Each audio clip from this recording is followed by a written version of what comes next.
दोस्तों, आज एक छोटी सी बातचीत एक्स काउंसिलर फारूक भाई के साथ चीता कैंप काउंसिलर इलेक्शन के सिलसिले में। फारूक भाई, जैसे कि लोग जानते हैं कि पिछली बार आपने बहुत सारे काम किए, अभी इंशाल्लाह आने वाले दिन में आपकी काम क्या क्या होने वाले इस माशरे के लिए, ये लोग जानना चाहते हैं।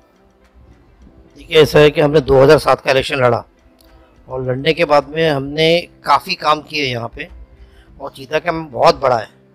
तो उस 5 साल के पीरियड में हम वो पूरा काम नहीं कर सके, और बहुत से प्रपोजल ऐसे थे कि 5 साल के बाद भी पेंडिंग थे। तो हम जब 2012 में इलेक्शन लड़े तो लोगों ने काफ़ी बड़े तादाद से हमारे को जिताया, और हम उस काम को आगे लेके बढ़े। लेकिन कोई भी प्रपोजल जो है, जैसा कि आपने देखा होगा, जो स्कूल का प्रपोजल था, जो स्कूल बनी है, ये मैंने जब जीतने के बाद में हमने स्टार्ट किया, मुझे 4 साल का वक्त लगा। मुझे पूरे प्रोसेस के अंदर 4 साल का वक्त लगा। 4 साल में मैंने एंड में, जहाँ पे 2011 में मैं स्कूल का काम चालू कर सका। उसी तरह आपने देखा होगा कि सीवेज की जो लाइन थी, ये सीवेज की लाइन 3 फेज में थी। फर्स्ट फेज मैंने मेरे वक्त के अंदर शुरू हुआ, जैसे कि आपने देखा होगा, मिर्ज़ा गालिब रोड से लेकर मार्केट से होता हुआ 20 सेक्टर से खाड़ी में चला गया, वहाँ पे साइन पनवेल हाईवे पे। ये फर्स्ट फेज़ का काम था। फिर हमने मेरी मम्मी के वक्त में अब सेकंड फेज़ के काम के लिए प्रपोज किए। लेकिन कोई भी प्रपोजल जो है, और क्या होता है कि वक्त लगता है। अब वक्त लगता है कि मेरी अम्मी का इंतकाल हो गया 2 साल में, और उसके बाद में री इलेक्शन हो गया। लोग बहुत ज़्यादा एक्सपेक्ट कर रहे थे हमारे से, मतलब लोग जो है 5 साल में से हमने काम किया, लोग 2 साल में एक्सपेक्ट कर रहे थे।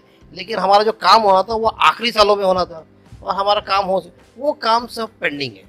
तो हम चाह रहे हैं कि जो भी काम ऐसे कहीं प्रपोजल है जो पेंडिंग है और इनकम्प्लीट प्रोसेस पे पड़े, तो हम चाह रहे हैं कि दोबारा अगर लोग हमारे को जिताते तो हम उस चीज़ को कंप्लीट कर सकें। अभी आपने देखा होगा कि 2 साल का पीरियड, अब 2 साल का पीरियड था। अभी कॉर्पोरेशन ऐसा है कि कॉर्पोरेशन के अंदर बहुत स्टडी की ज़रूरत होती है, और काउंसलर को समझते समझते उसके आधा वक्त गुजर जाता है जब तक का। अब बेचारी ये काउंसलर थी जो उसको मतलब 2-2.5 साल का वक्त मिला, वो बेचारी जब तक कॉर्पोरेशन का काम क्या है और कैसा करना है उसका वक्त गुजर गया। तो अभी अगर समझा नया, अभी जितने भी यहाँ पे खड़े हैं सब जो है अनएक्सपीरियंस है, उसके अंदर शायद मैं ही एक एक्सपीरियंस हूँ। तो मैं चाहता हूँ कि लोग मुझे वापस, क्योंकि लोग अगर वापस केजी के बच्चे को वापस ये करोगे तो उसको वो 2.5-3 साल जो है वो सीखने में जाएगा, वो काम कभी करेगा। और अगर समझे हमारे को लोग सपोर्ट करते तो पहले दिन से जो काम पेंडिंग थे उसकी शुरुआत हो जाएगी। तो मैं इसी वजह से मैं चाहता हूँ कि लोगों को मतलब मुझे जिताए, ताकि चीता कैंप पे जो पेंडिंग काम वो कंप्लीट हो जाए। फारूक भाई, आपके काम के बारे में सुन के हमें बहुत अच्छा लगा। बस लोगों से आपकी आखिरी अपील इस इलेक्शन के सिलसिले में क्या है? नहीं, मुझे लोगों से ये अपील करना है कि बहुत कई दिनों से लोग अपनी दुकानें खोल के बैठे 2-2 महीने से, और हमारे आने के बाद में उनको ऐसा लगा रहा कि उनकी ज़मीन खिसक रही है। तो वो एक तरह तरह की अफवाहें ला रहे हैं कि हम इससे मिले हैं, उससे मिले हैं, इसका लेके कर रहे हैं। तो लोगों को ये इस पे मत नहीं जाए, मतलब इस अफवाहों पे ना ध्यान जाए।